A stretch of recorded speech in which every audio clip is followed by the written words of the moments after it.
Bonsoir, heureux de vous savoir nombreux à la suite des programmes de la télévision Isanganiro. C'est l'heure de votre rendez-vous du journal en langue française de ce lundi 7 février 2022. À la une de cette édition, retour ce lundi soir du chef de l'État burundais de son séjour à Addis Abeba en Éthiopie, où il vient de participer à la 35e conférence des chefs d'État et de gouvernement de l'Union africaine. Il salue l'élection et l'approbation du Burundi comme membre du Conseil de paix et de sécurité de l'Union africaine.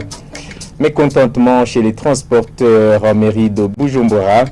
Ces derniers réclament la revue à la hausse du prix du ticket de transport, successivement à l'augmentation du prix du carburant survenu la semaine dernière. Dans un instant, les détails de ce journal.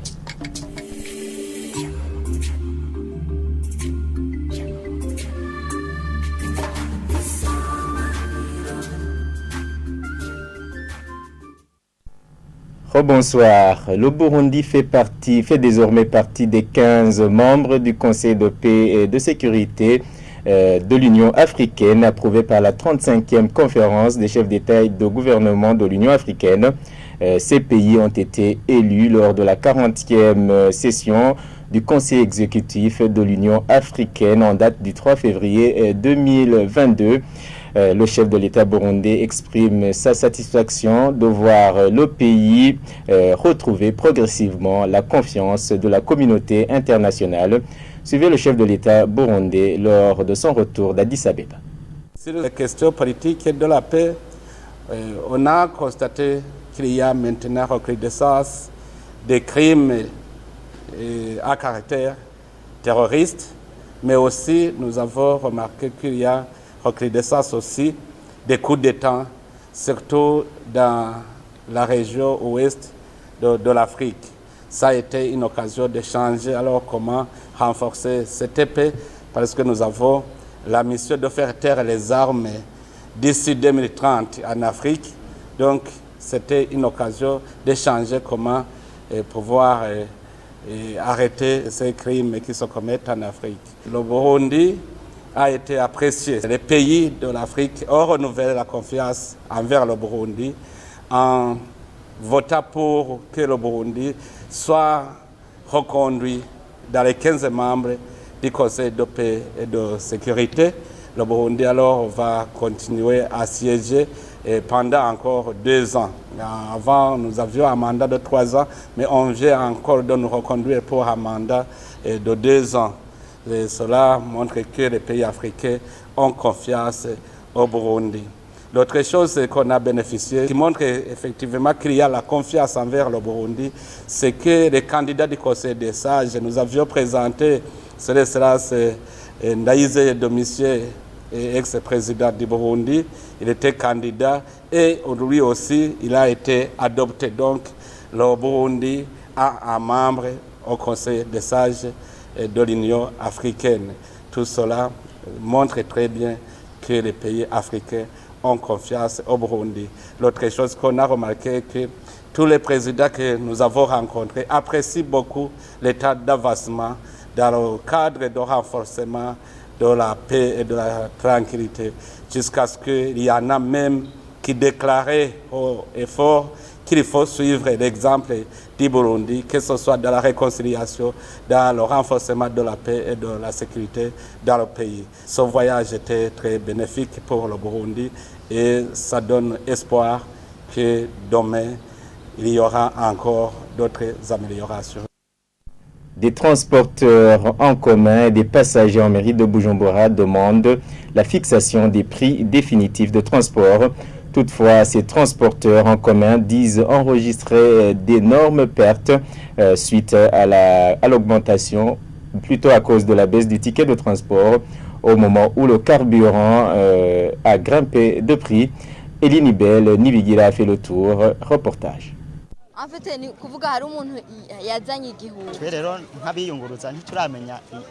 Ces passagers et transporteurs en commun en mairie de Bujumbura disent ne pas comprendre pourquoi les prix de transport ne sont pas définitifs. Certains transporteurs soupçonnent d'ailleurs que la revue à la hausse des prix de transport récemment annoncée serait une rumeur. Nous, les clients, nous attendons toujours les décisions finales parce que nous ne savons pas les autorités en habileté qui doivent prendre une décision finale. Il y a la confusion parce que les chauffeurs ont augmenté les prix de transport, mais nous, les citoyens, il y a beaucoup de problèmes. Je demandais à l'État de diminuer le prix de transport. Ces confusions pèsent également chez les convoyeurs. Partant des dépenses allouées au carburant, ils regrettent travailler à perte. Ce chauffeur, un des responsables de transport du sud de la mairie de Bujumbura, craint que, si jamais les prix restent constants, ils risquent de garder leur véhicule à la maison. La revue à la hausse des prix de transport a été annoncée après la montée des prix du carburant, ayant connu une hausse de 300 francs burundais le litre.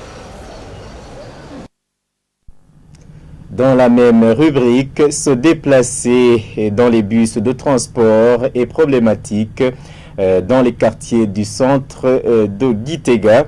Selon le gouverneur de la province Gitega Venant Manirambona, cette situation serait due à l'absence de routes bien aménagées. La population sur place déplore que même les bus qui commençaient à assurer ce déplacement en 2020 n'aient pas réussi du fait que les clients passaient beaucoup de temps à attendre. Suivez ce reportage de Francine Ndihokubgayo.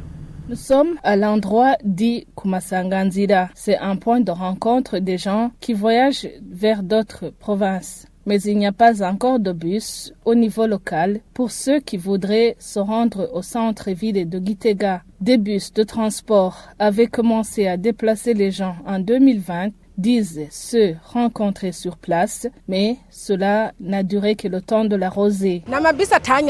C'était des bus qui mettaient trop de temps. On arrivait tardivement. Nous préférions nous déplacer sur des taxis-motos juste pour pallier à ce défi. Ces bus, c'était peut-être mieux pour des personnes qui n'ont pas d'urgence. Si jamais ce système de bus reprenait dans la ville de Gitega, ça serait bon, pourvu qu'il soit rapide. On s'était réjoui du système des bus de transport en commun, mais comme les habitants d'ici sont habitués à des lifts et que ces bus n'arrivaient pas au quartier périphérique de la ville de Gitega, voilà pourquoi ce système n'a duré que le temps de la rosée. Il fallait qu'il fasse les tours, atteignant par exemple la barrière du quartier Songa, et autre à la brasserie, à Zégué et encore à Ruvubu, avec un arrêt bus commun et connu. Ce projet de transport en commun n'a pas marché jusqu'ici. Le non-aménagement des routes pour connecter les quartiers en est la principale cause, selon le gouverneur provincial de Gitega, Venant Manirambona. Il y a deux causes majeures. La première cause est que les quartiers ne sont pas interconnectés par des routes bien aménagées. Ce qui fait que le tronçon sur lequel les routes pourront aider à déplacer les gens, c'est très petit. Donc les gens ne trouvent pas l'intérêt de prendre ces bus. Mais nous pensons que si les quartiers seront interconnectés par les routes, le transport en commun sera facile à Gitega. Mais également, l'autre chose, c'est que le climat qui règne ici à Gitega est favorable aux gens pour se déplacer à pied. C'est pour cette raison que, pour la plupart des gens, ils préfèrent se déplacer à pied pour faire le sport. Mais je pense que avec le temps, la mentalité va changer. À ce sujet, le directeur général de l'agence routière du Burundi renseigne qu'en collaboration avec l'Office burundais de l'urbanisme et de l'habitat, il compte construire d'autres routes pour ainsi faciliter la circulation dans la ville de Gitega. Des pêcheurs du port de pêche d'Okadjaga disent ne pas comprendre l'importance de s'affilier à l'Institut national de sécurité sociale INSS, vu leurs conditions de travail. Ils donnent l'exemple qu'ils peuvent passer 2 mois ou plus sans travailler au moment où on leur exige de cotiser mensuellement. Ils demandent à l'INSS de revoir cette mesure en tenant compte de leurs conditions de travail. Le récit est d'Ornella Mucho. Au port de pêche de Kadjaga, les pêcheurs disent bien accueillir la mesure d'être affiliés à l'Institut national de sécurité sociale INSS. Toutefois, ils précisent que leurs conditions de travail ne facilitent pas les cotisations régulières. Les patrons pêcheurs soulignent que dans son métier, il n'y a pas de salaire fixe parce qu'ils ne travaillent pas régulièrement au moment où ils doivent cotiser mensuellement. Il y a des mois où les poissons sont en abondance et malheureusement ces mois sont moins nombreux, raison pour laquelle notre métier n'est pas contractuel.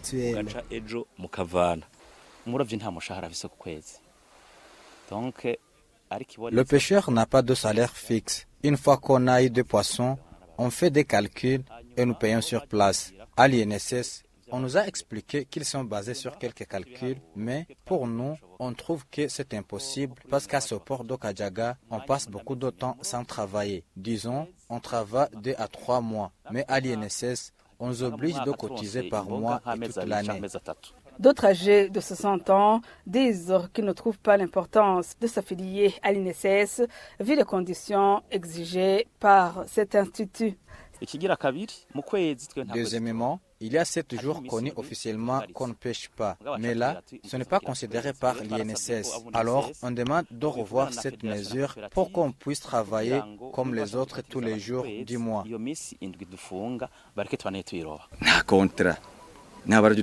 Dans ce domaine, il n'y a pas de contrat entre l'employé et l'employeur.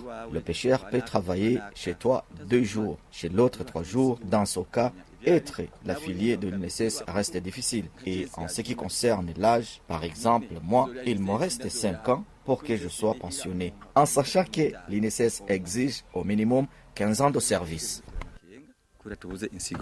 Cette loi portant code de la protection sociale au Burundi, incluant les pêcheurs de s'affilier à l'INSS, a été promulguée le 12 mai 2020. Ce code inclut les pêcheurs parmi la catégorie à couvrir, mais aussi les agriculteurs et les éleveurs. En réaction, l'Institut national de sécurité sociale, INSS, trouve les plaintes de ces pêcheurs non fondées, vu qu'ils ont mis en application les conclusions des réunions entre les pêcheurs et l'INSS. Jean-Petit Ndikumasabo, directeur des prestations au sein de l'INSS, demande aux pêcheurs qu'en cas d'arrêt de travail, de le signaler afin que l'INSS puisse stopper à son tour ses cotisations. Suivez-le. Depuis la promulgation de cette loi, nous sommes entrés en contact avec les organisations des pêcheurs, des organisations des patrons pêcheurs, parce qu'ils ont une coopérative et une fédération. Et nous avons fait plusieurs réunions. On a fait pas mal de réunions, autour de 10, pour les sensibiliser et expliquer le contenu du code. Et actuellement, les lamentations viennent parce qu'il est le temps de mettre en œuvre ce dont nous nous sommes convenus. On leur a expliqué qu'une fois que le patron pêcheur voit qu'il n'y a pas d'activité, il vient à l'INSS, il nous informe qu'il a suspendu ses activités. Le problème qu'il y a, c'est qu'ils affirment qu'ils n'ont pas travaillé, alors qu'en réalité, ils ont travaillé. Et ils ont peur de venir chez nous pour dire qu'ils n'ont pas travaillé, parce que nous travaillons en synergie avec et le ministère de l'Environnement et le ministère de la Défense nationale, les organisations représentatives des pêcheurs, et il n'y a pas moyen d'échapper. Durant tout leur cours de travail, il y a aussi des risques liés à l'activité exercée. Donc, les cotisations que perçoit l'INSS sont censées pour couvrir et la pension une fois atteint l'âge de la retraite et les risques professionnels. Et rien n'empêche aux personnes qui ont plus de 60 ans d'avoir des accidents de travail durant leur travail. Eh bien, c'est par ici que nous clôturons ce journal. Merci de nous avoir suivis. Merci à l'équipe de la rédaction Isanganiro de m'avoir aidé à préparer ce journal. Je dis merci également à l'équipe technique. Je vous souhaite de passer une excellente soirée à la suite de nos programmes. Au revoir.